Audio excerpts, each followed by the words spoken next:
6, 5, 4, 3, 2,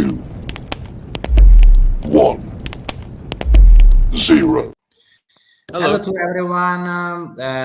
Today we will have like a new stream with a new guest that is GeoHussar. In the description you can find all his links, so please subscribe. I posted like Instagram, Twitter, and TikTok.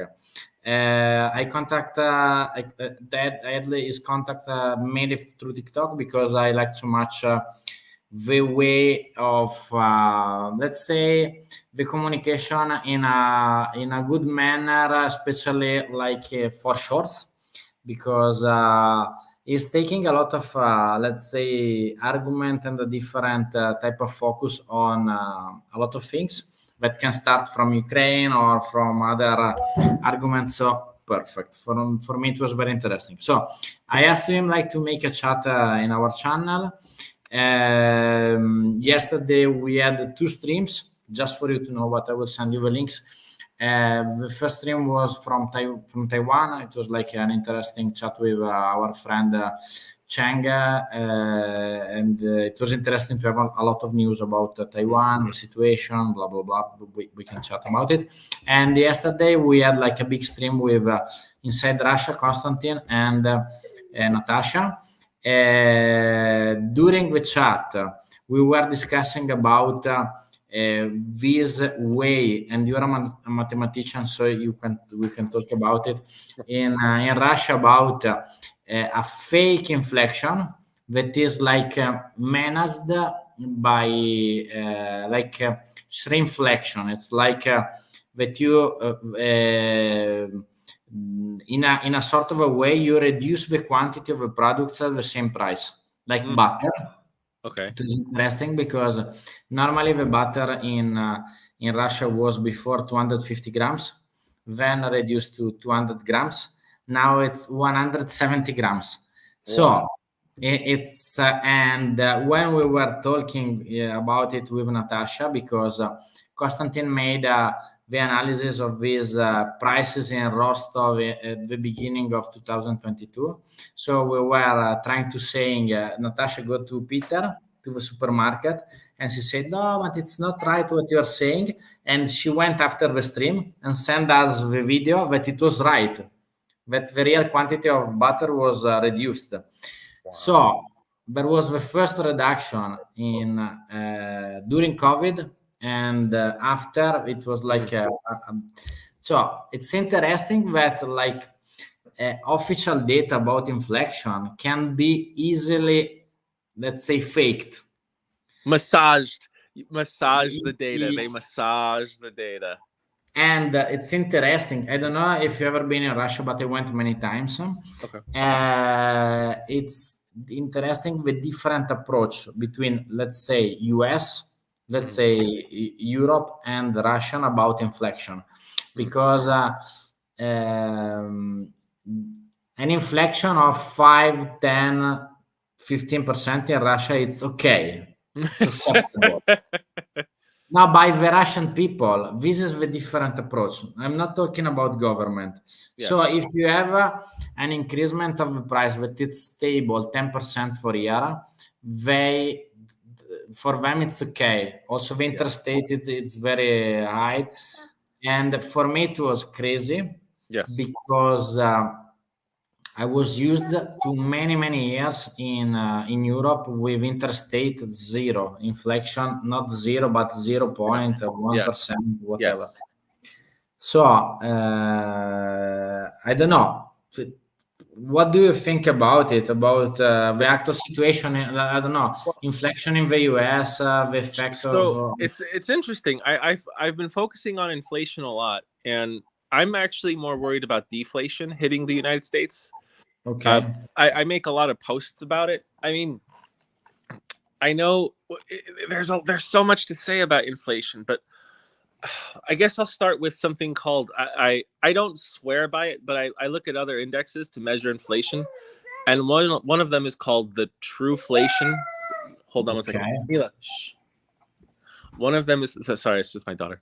One of my daughters. Okay, so one of them it's a Trueflation index, and Trueflation, I think they use over 1 million data points to like monitor inflation, because I don't 100% trust data released by the Federal Reserve, like the CPI index, maybe the CPE index, but Trueflation, when Jerome Powell was saying that inflation was at 9%, the Trueflation index was at like 12.5% inflation, right? And then they did very, very aggressive quantitative tightening. And now our inflation, I believe, what is it, 4% or 4.1%? I don't have the number on me, but the Trueflation index was saying it was closer to like 2.5%. So that's like a 10% drop in one of the inflation indexes. And I've been looking at this for almost like maybe 6-7 months, primarily focusing on China. And China, I've been warning people for a while that China was facing deflation, and it was most notable in their price production index, the PPI. So that's kind of like the cost of manufacturing goods before you sell it to retail, right? Before you sell it to the stores. And they have been in deflation. Their PPI, their price production index, has been in deflation for over a year. And they were at, when I was checking, it was like around 3-point-something%, and then 4.5%. And I was like, okay, prices are coming down for the manufacturers in China, which means, oh, sorry, I just saw. No, it's me. Okay, It's me, because I prepared like the slides for you. Okay, Like exchange, money exchange, blah blah blah. That's fine. So, and I was like, okay, so if factories, if like producers can't sell their goods for as much as they used to, they're going to start laying people off. They're going to start, prices will start to drop overall in the market. And that finally happened. Now deflation has hit the overall Chinese economy. It's at negative 0.2%. And I think that, it's happened in China. It's starting to happen in the EU, not with overall consumer prices, but their price production index, their PPI. They have dropped into deflationary territory, and maybe they can get out of it. I think Europe has a more agile economy. The EU has a more agile economy than China, and it looks like America was dipping down. America was dipping down in its price production index as well, but we just started coming back up. And I have my eye on it, because I'm like, okay, I don't want us to go into deflationary territory, because the U.S. has been cutting the money supply drastically by raising interest rates. And I don't know. Like I thought the Fed was going to stop raising interest rates 2 months ago, but then they raise interest rates again. And if they keep raising interest rates, something's bound to break. And I think deflation becomes much more of a possibility as we face this like credit crunch. And I'm sure the Federal Reserve can fix it if we do go into deflationary territory by printing more money, but it's still on my radar. No, it's interesting for me because I will be in China next month.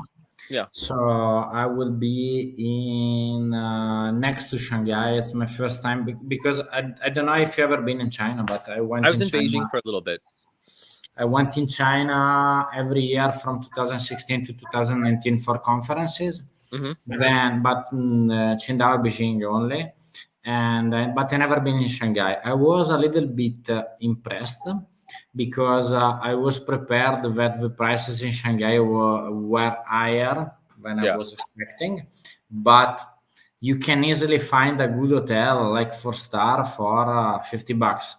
Wow. And the interesting thing, it's also it was the same in Japan, I have to say, because I was last year, but I will return back in November for a conference, and they had like the same problem, but not about deflection, because they have let's say they had a devaluation of the currency of the yen about more than 30%. Yes. So it was shocked because I took, for example, one room in Tokyo, central Tokyo, with breakfast for two, 45 euro. Whoa! So in central Tokyo. And when, like, I don't know, 15 years ago, I was thinking like Tokyo is the most expensive cities in the Yeah. world. Yeah. In my town, you cannot take one room less than 150 to 100 euros. It's a very touristical town, but I was not prepared.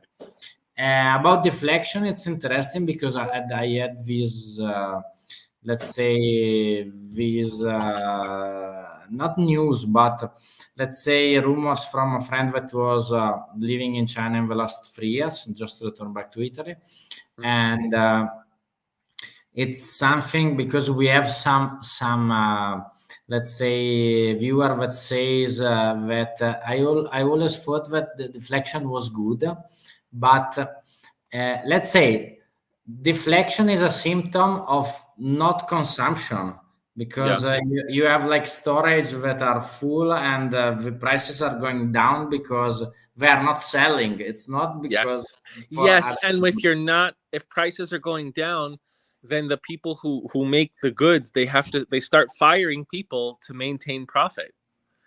I just realized that my the email I used is Hussar Thought, but should I change my name to GeoHussar? No, it's okay. It's perfect. Okay. No problem. Okay, but yeah, it's like deflation sounds good in the beginning as long as it ends. But if deflation gets into the mentality of everyone, then people are going to not spend money because they're going to expect prices to go down. And then it happens.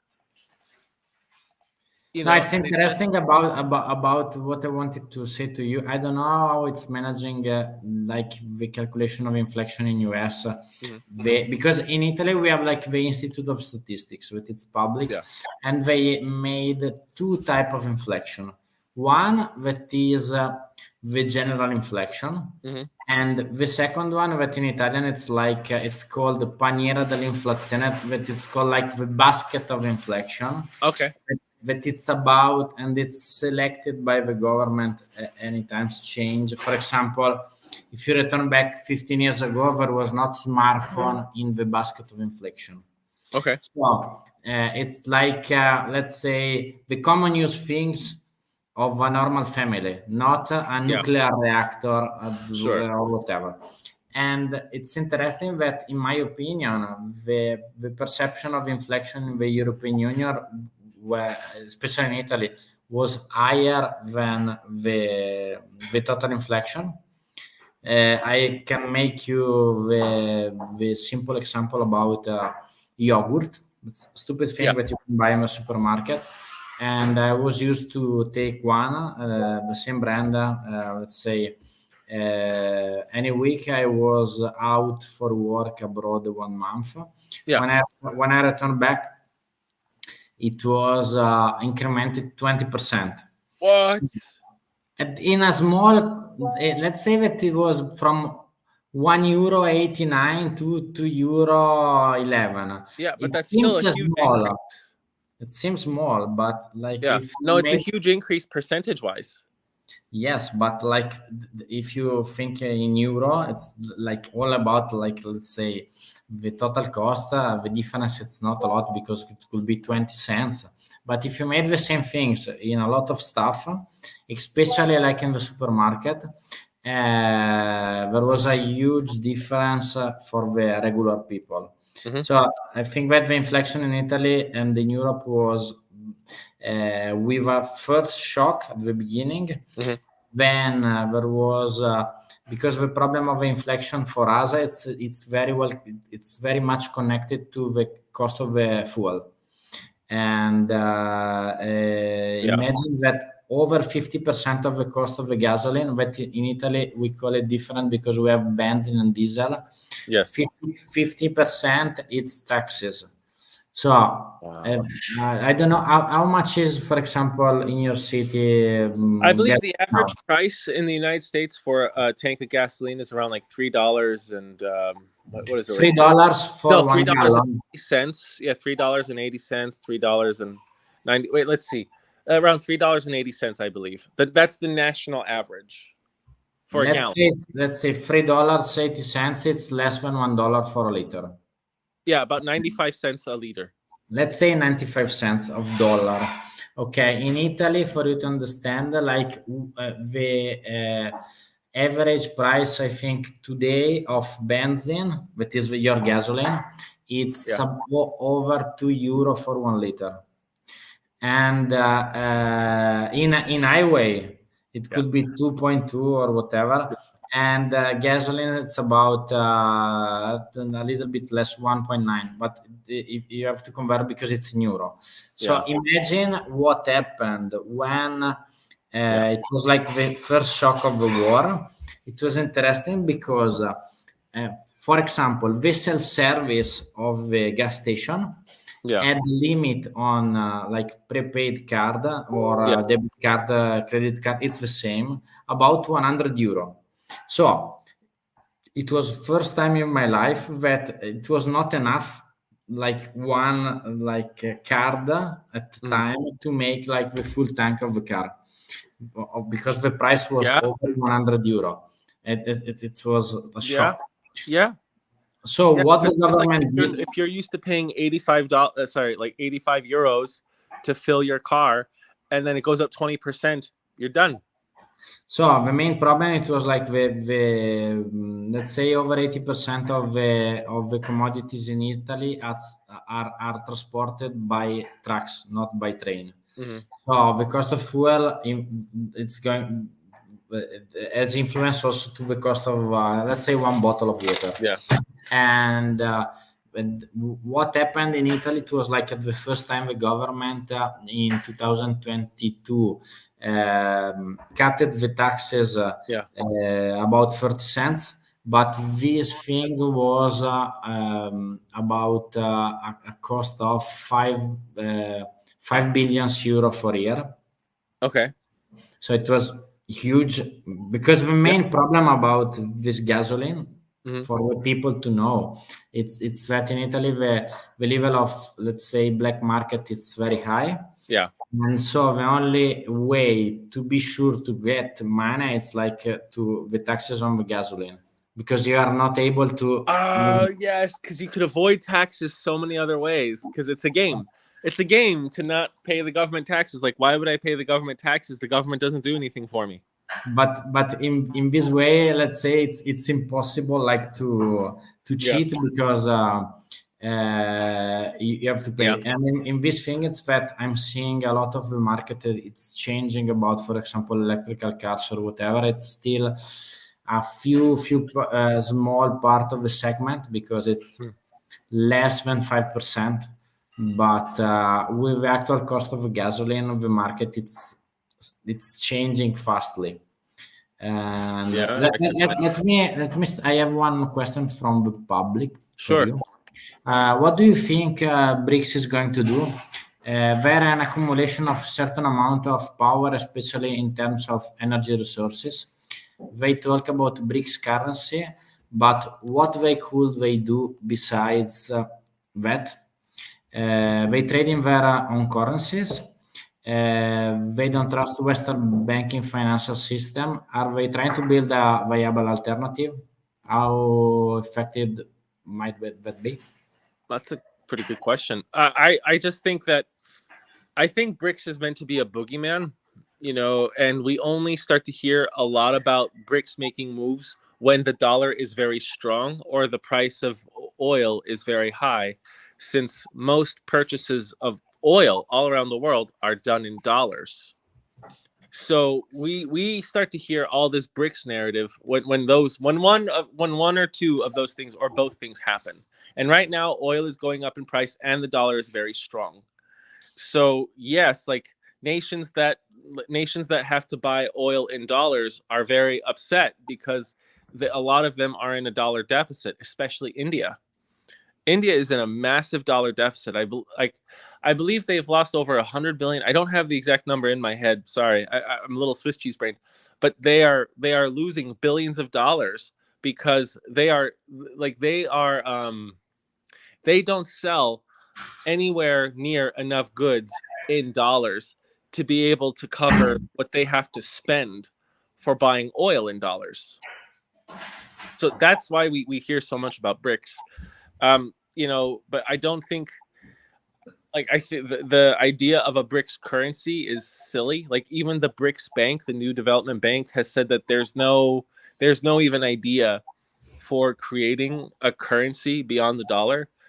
What it does sound like is they do want to find an alternative to trading within, I guess, SWIFT. So I know China does that. They're trying to do that with chips. India's trying that. Russia's trying that. But the thing is, they've tried, but it's much harder to do because there's just not enough liquidity in each of their alternatives.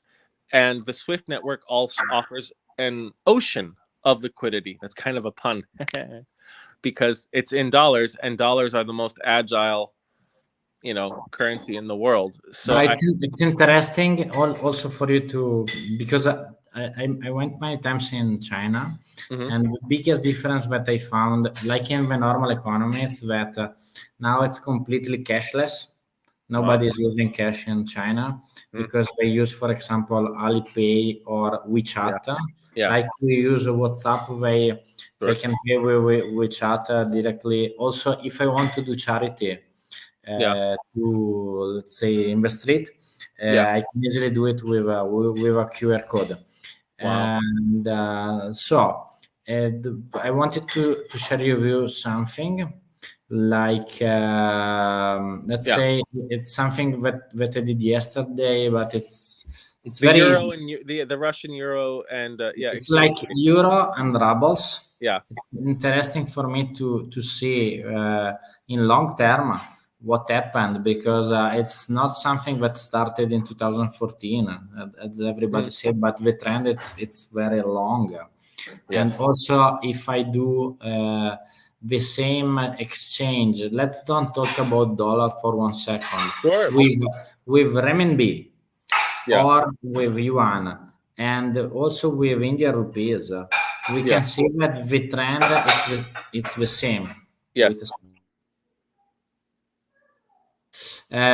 So, if let's in the analysis of the Russian economy, let's move and also this thing I was showing also this yesterday. Mhm. It's very interesting because an economy that it's based mainly in the export of commodities. Yep. If your revenue crashed more than 40%, because we can see that Yes. the maximum was 1.2 billions in April 2022, and Yes. now it's a little bit more than 500 million. Yes. It's very problematic, because also if the same quantity of material is exported, and it's not, because pipeline gas is zero now, Yeah. and or a little bit in China, but nothing from the Siberian fields. It's Yeah. from another one. And what do you think about this? How can the Russian economists can still stay in this condition with the cost that of the war, that it's very expensive? That's a really good question, man. Like I've made posts just about this, not with such a nice graph. Your graph is a lot nicer than what I've used. But yeah, it's like Russia, they are exporting more oil than they have since the beginning of the war, but their revenue is down by almost half. And that's not sustainable. I know Putin has I know he's been hoarding, I don't know, dollars, but he had a lot of gold and he had a lot of other resources, but that can only last so long.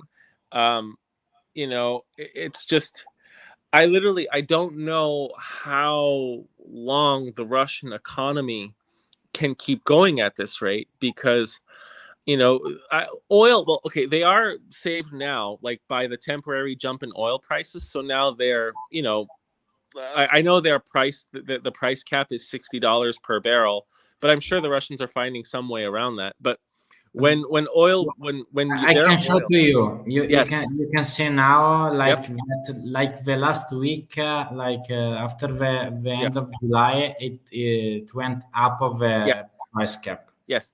So, and before that, it was going beneath the price cap. And in order to set up a new well, it is very expensive to do that in Russia. Saudi Arabia released a report in like 2020, 2021, I think it was Aramco, saying that Russia was one of the most expensive places to have a break-even price, to have a successful break-even price for oil. So they kind of got saved by the rising price in oil. And the only thing that can keep saving Russia is an increase in the price of oil, you know. But I don't know what else they can do, because they can't export much else aside from commodities. They don't really produce much, and I No, think but they're probably, also, if you I can just look want to say, to, sorry, go ahead. no, I wanted to show you, if you can look Yes, to these two graph, only to add yes, to what you were saying. It's interesting because I'm showing this every time. yeah, As you said, they don't produce a lot, like to export, yeah, except like commodities. Let's say coal, a lot of materials, metals, whatever, yeah, but it's raw materials. yes, The main problem, because I have also friends that work in oil industries in Russia, the main problem is that the revenue was from refined yes, product, not from crude. yes. And and if we look to this, that it's like official data, Hmm. the majority of export also to China and India, it's crude. Refined, Yeah, it's yeah, like very small. yeah. Like what, So 6%?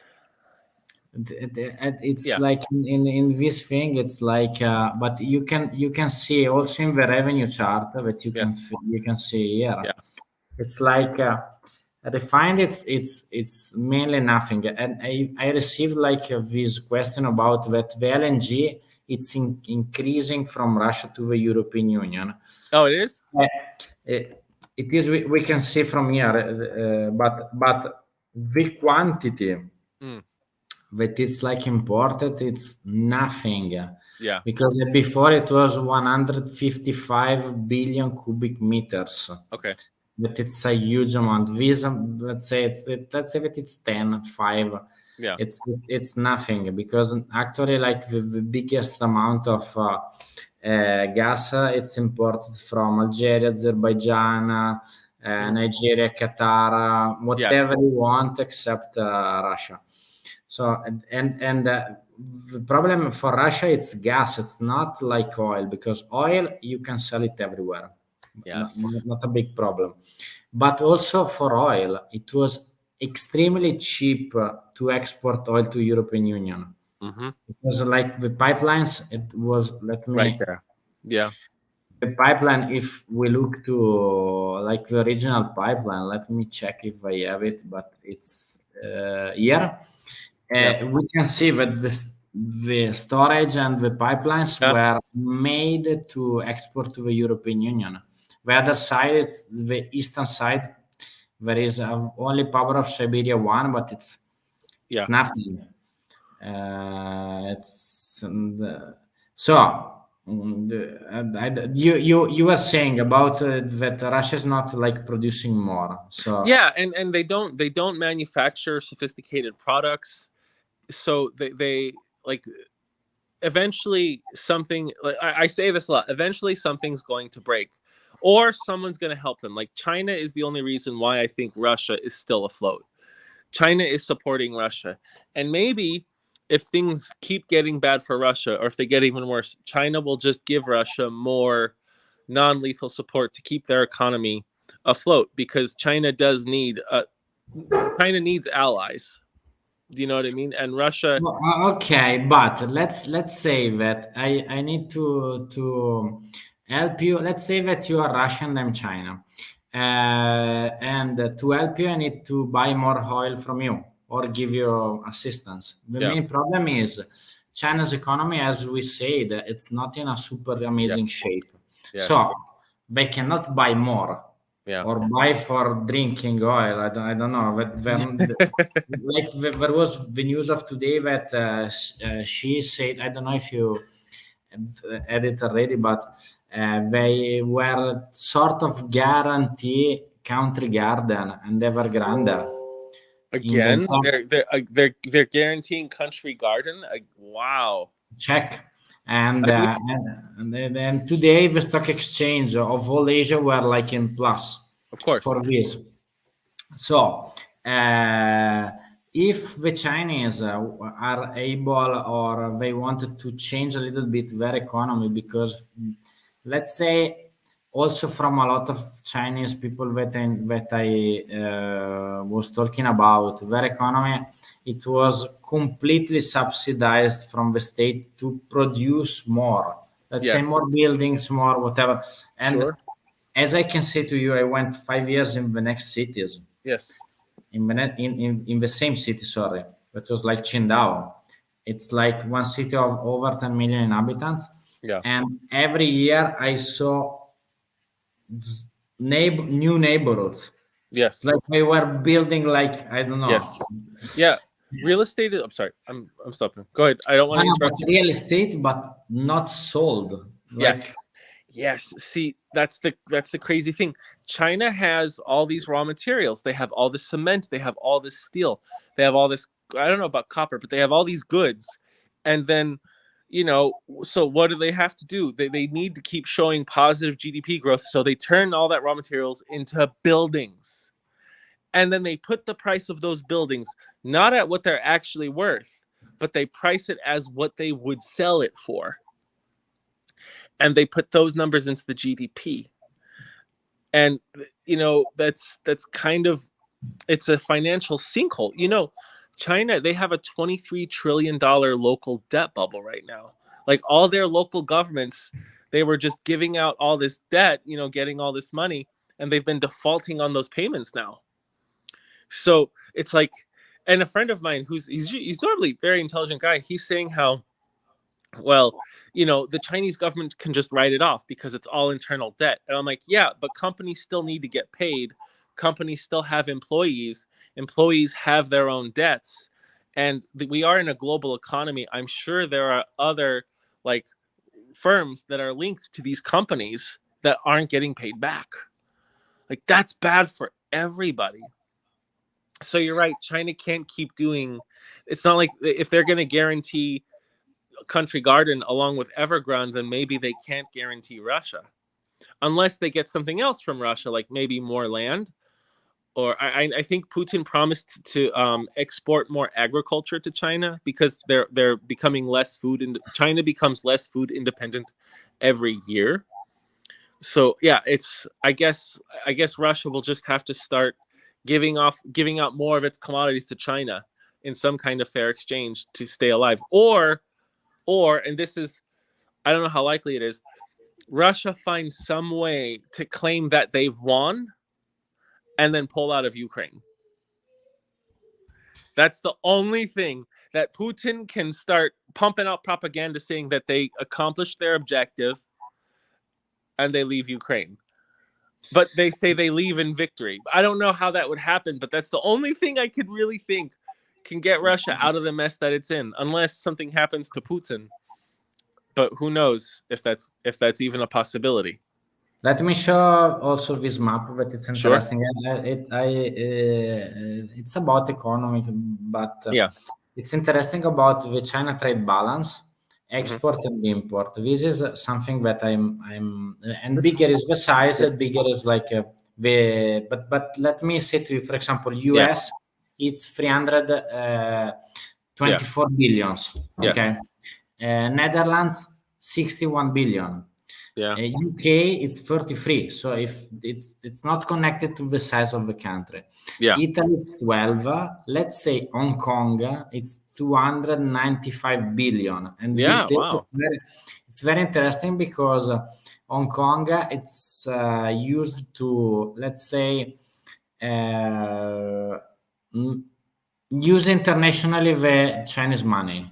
Because you're not able to move your money freely inside the mainland China. So Hong Kong has like this, let's say, use. This is why but if you check like the trade balance with Russia, it's 11 billion. So it's less than Italy. Yes. Wow.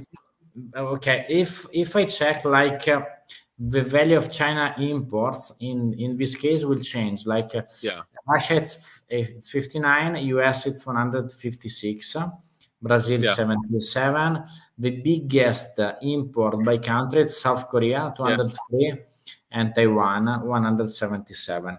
Yeah. So, and Germany, for example, 106. In this case, there's a lot of connection between Germany and China. Sure. Technology, whatever, and there is a lot, for example, of export of cars. Like Yes. for Audi, I didn't know before I went there first time. The first market for revenue is China.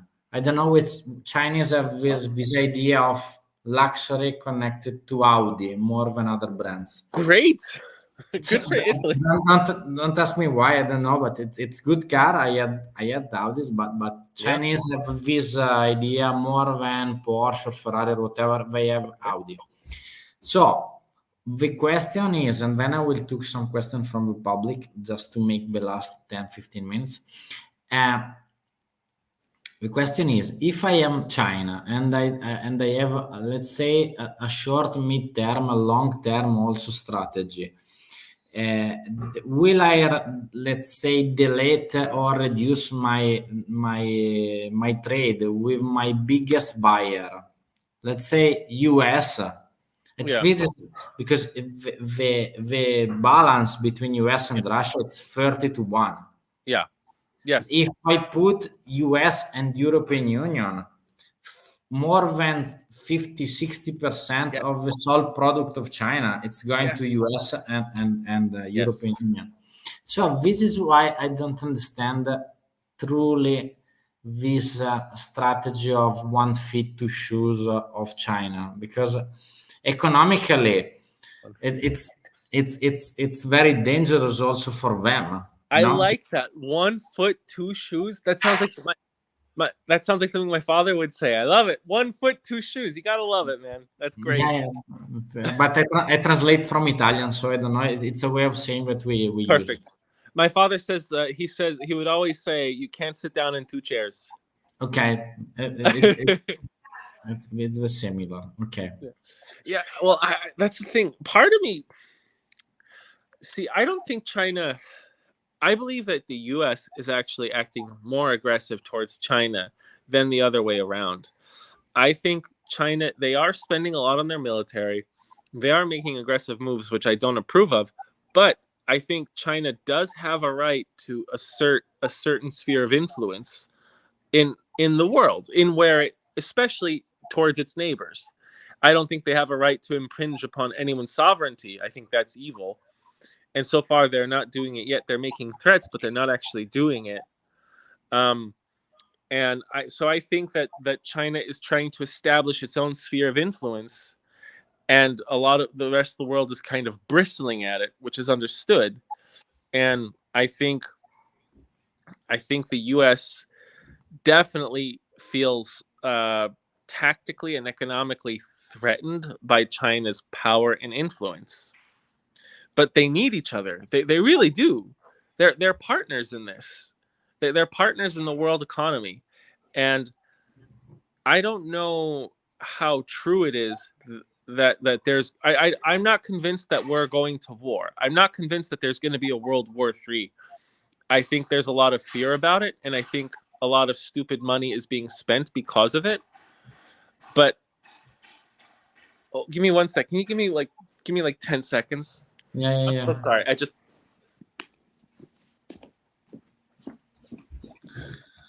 Let me check the questions from the public.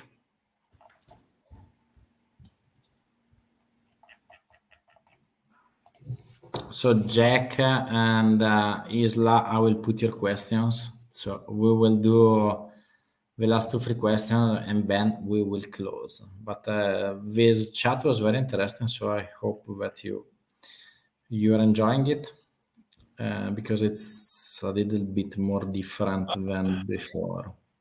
So, me dispiace. me dispiace. No Amigo problem. mio.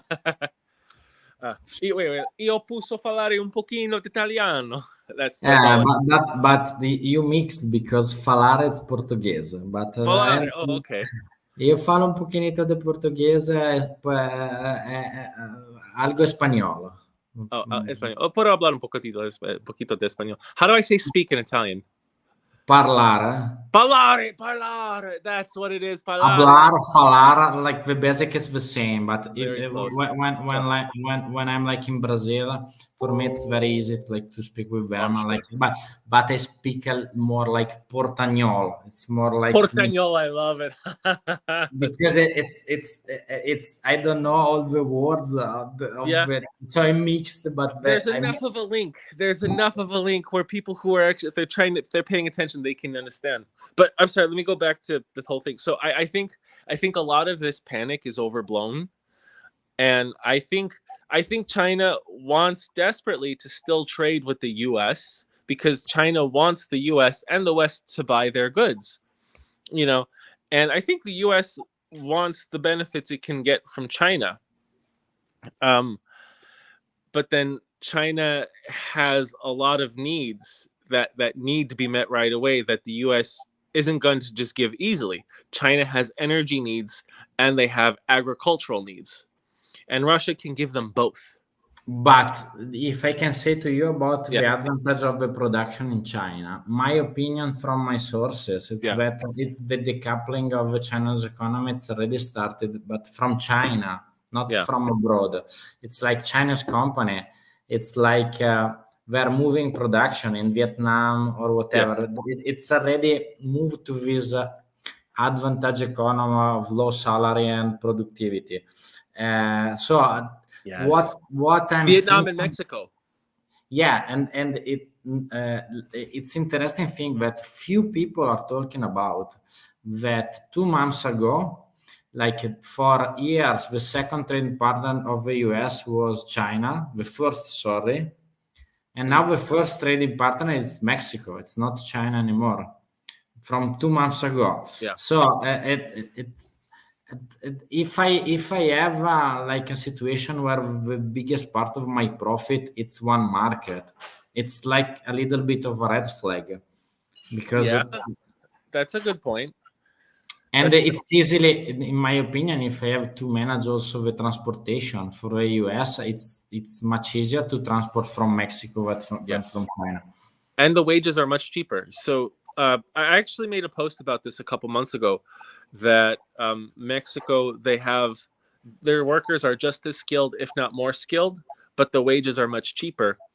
And Mexico is so close to the US that even a lot of Chinese factories, I'm not sure if you already said this, but a lot of Chinese factories are being built in Mexico because it's cheaper for them to do it. I think you hit the nail on the head, and I think that's with both sides. I think maybe China, now that you say it, China and America, maybe they've relied on each other too much, and because they have such different ideologies that they eventually will bristle as China grows in power, which they did, and so now they're kind of feeling out, okay, well, I can't rely on you for this anymore, and I can't rely on you for this anymore. So now the US and China are looking to see, where they can put new reliances. And I think that's actually pretty good for Africa, because, these aren't even my words. I heard Akon say this. Akon, he was a good rapper. Mm-hmm. He said that, look, France, Italy, England, Germany, they've been in Africa for centuries, and they have built very little. China has been in Africa for maybe 40 years, and they are building highways, bridges, roads, solid infrastructure. And they are actually improving a lot of Africans' way of life. The only problem is that I think there are some African cities that are caught in debt traps set up by China, and China gets to seize the infrastructure when African nations default on their debt. And as bad as that is, that's still a highway that China built. That's still hospitals or whatever that China built to help Africa. And the question is, where the heck was where the heck was Europe? Where the heck was America? They kind of just, like, especially France. I think the worst, France and England, I think the worst exploiters of Africa were France and England. And they're kind of reaping the results, especially today with the coup in Niger, Gabon, and there have been other coups, and rightfully so. The only problem, though, is I think if it does cause a lot of instability and war, America will profit off of it. That's America will interesting profit off because the coups, it's like a belt. If you look, it's Yes. something interesting the because Sahel, right? Is that what's the Sahel? Or? medically not connected it, but it's not. It's I agree with you, but let me put like for you like the last two questions, so we'll Yeah. stay. So this was like BRICS has nothing to do with the dollar, but only the West not give geopolitics needs of their own ground, the uranium, blah blah blah. They will punish for the West for their needs for the future. That just sounds like trolling. It's like they're not gonna punish the people they need to buy their goods from. This is what I'm saying about. Also, it was interesting because there was one quote about Elon Musk that was very worried about it because he's making a lot of profit about China and the production. And it's interesting because the first Tesla market in the world, it's not US, it's China. So it's interesting. That's pretty. If you check like about the number of supercharger, the selling or whatever, and Tesla, it's not the first electrical cars sold in China. It's BYW. But another thing about what you said about how in China they can manage easily the numbers. There is a lot of pictures about this production of electrical cars. Yes. I don't know if you saw it with few kilometers, let's say 50, Yes. 100, and then on the grass. So like posted and parked, to generate the number of selling. Mm-hmm. I was shocked because I don't know. It's like for me, it's very difficult to produce only not to sell, but to increment fakely the production. But they were able to make it. Yeah, well, China, not I'm sure other countries do this too, but China has a history of also faking a lot of data. Like, have you seen the video of they literally are just spraying hundreds of square kilometers with just green paint? No. Because when the airplanes are going over, they see green. It's to fool travelers. And it's just, you have these barren fields, and all of a sudden you have all of these Chinese trucks filled with green paint and they spray it all over. So none of that surprises me. Like, none of that surprises. Yeah, I didn't even go into the electric car production for China, just because I was like, okay, yeah, they said they produced this many cars, and then it wasn't like, that's not what really happened. I'm like, yeah, I didn't even research it. I'm like, okay, that makes sense. I have the last two questions just to close. Sure. Like, is China playing a very not nice play with India now with their new map where they have taken much land? Is the reason why she is not coming to the G20? If I can add to this question, the map was not taken only from India. They took from Philippines, Malaysia, Vietnam, and also Russia. Yes. It's interesting because there was some island in the Far East that was taken from Russian Federation. Yep. And connected to this question, only to put a little bit of pepper, because you said about the let's say China neighbors. I was with a professor, Japanese professor in Tokyo in October 2022, and I was talking about technically their approach with Chinese, because like ideologically they hate each other, let's say like this, but they make a lot of business together. So there is a lot of Japanese factories in China. Yes. Like in Korea, it's the same. A lot of South Korean factories in China. Yep.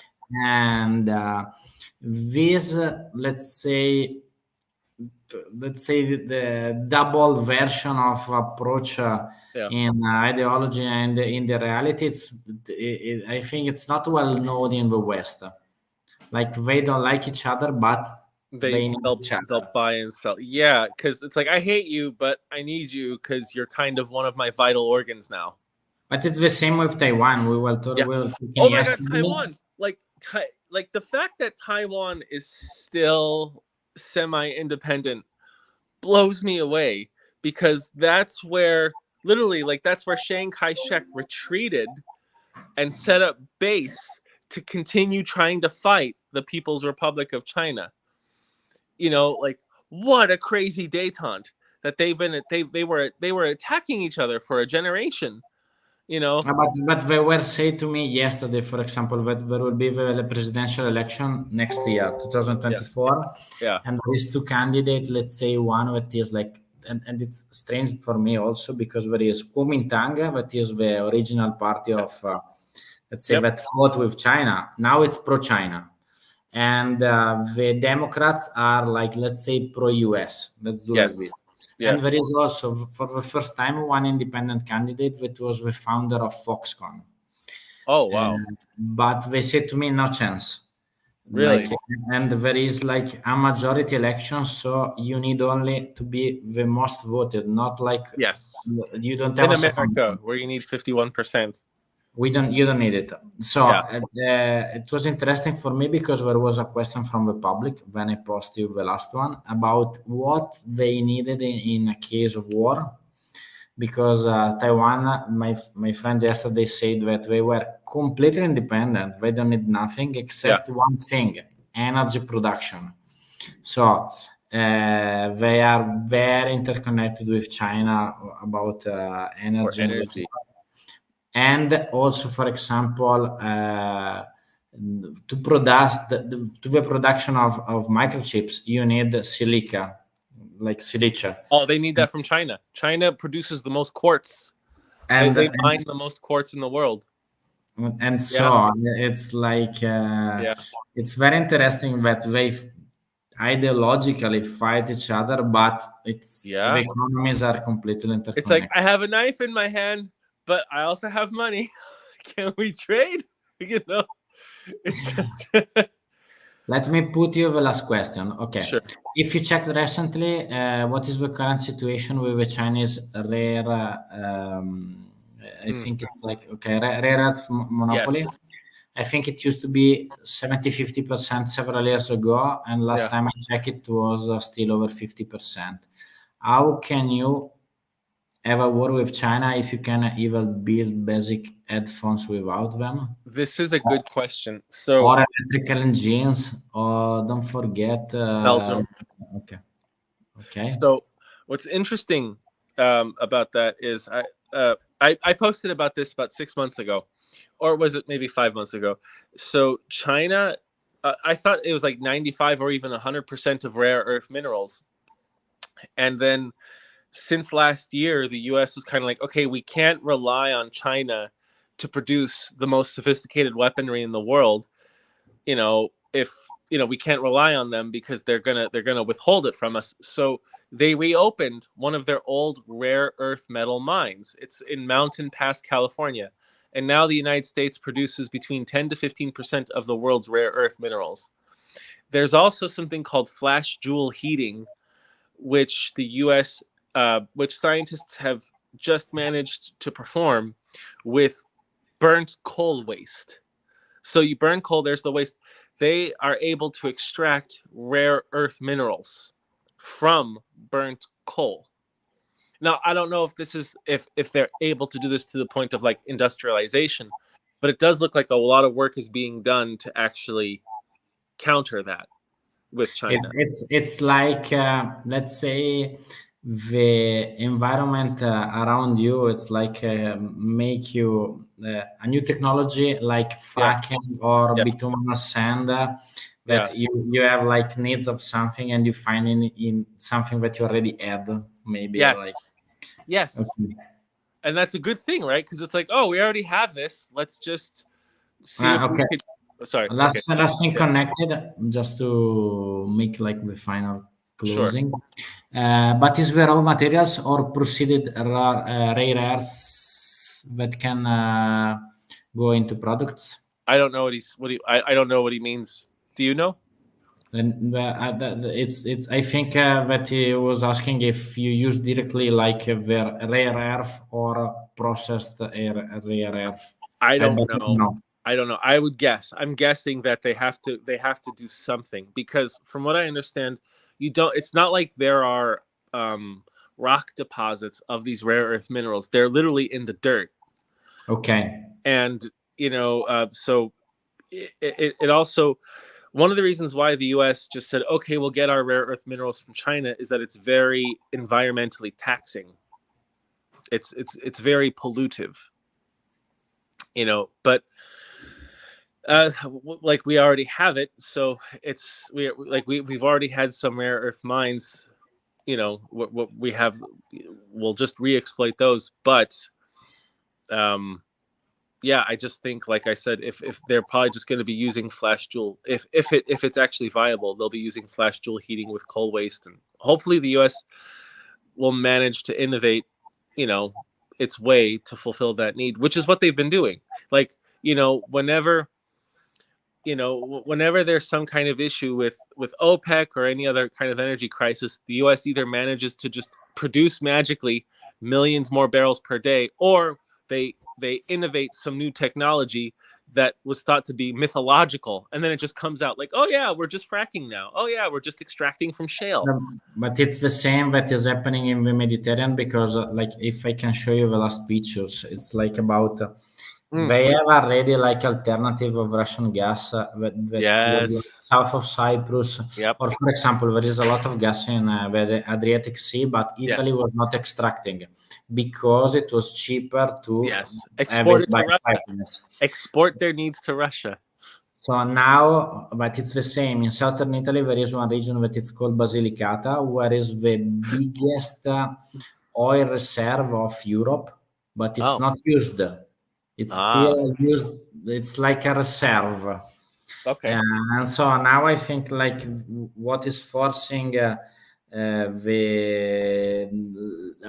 think that the main problem in just to close in the European Union production. Let's don't talk about US because it's let's say energy independent. Yeah.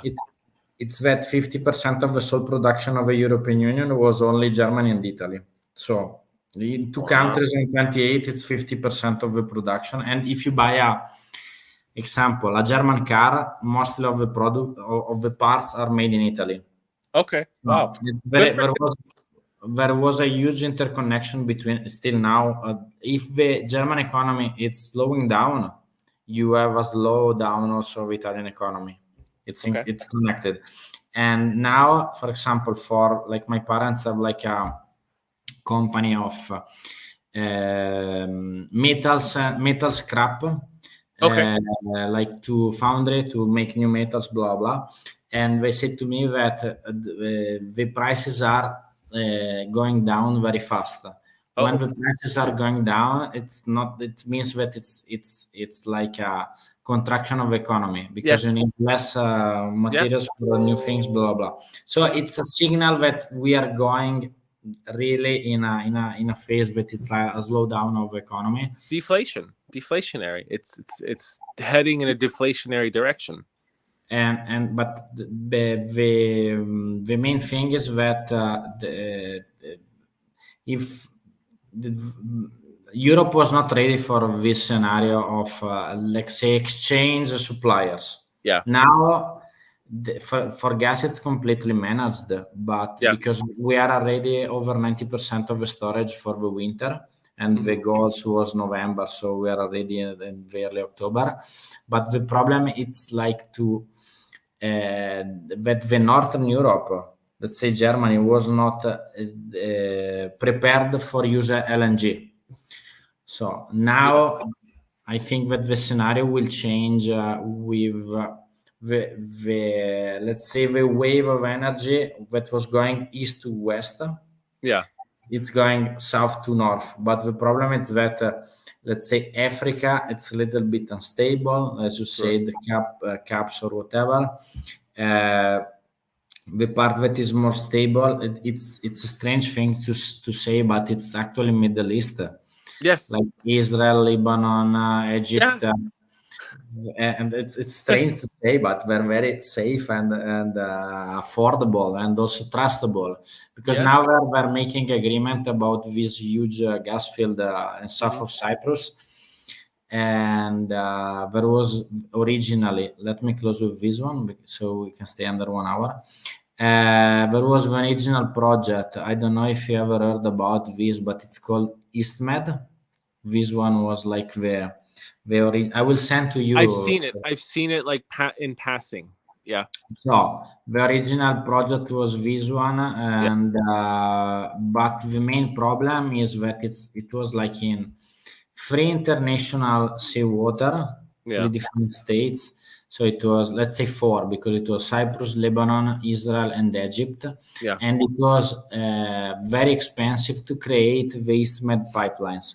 So now they agreed, because there is the LNG infrastructure in Italy. Yes. To extract, bring it to Italy via LNG, and use Italy like as an exporter to the rest of Europe. Oh, cool. So technically, this is why I was talking also to my Russian friend yesterday. Yeah. It was like a suicide move for Russian Federation in the gas export economy, because they forced the European states to find a less economical choice. But now we already changed, so it's for me it's very difficult to return back also if the war will. That's it. That's you're right. There's no going back, because Russia has demonstrated that they are not a reliable supplier. And I mean, like, here's the thing. Europe never should have ever thought they could rely on Russia. That was a huge mistake. And they were warned. They were warned by American presidents. They were warned by other presidents, like, to not export their energy needs to Russia, because it's like, yes, like, people get to pat themselves on the back. Oh, yes, we're going green. We're going green. We're just going to let Russia do it. It's like, okay, great.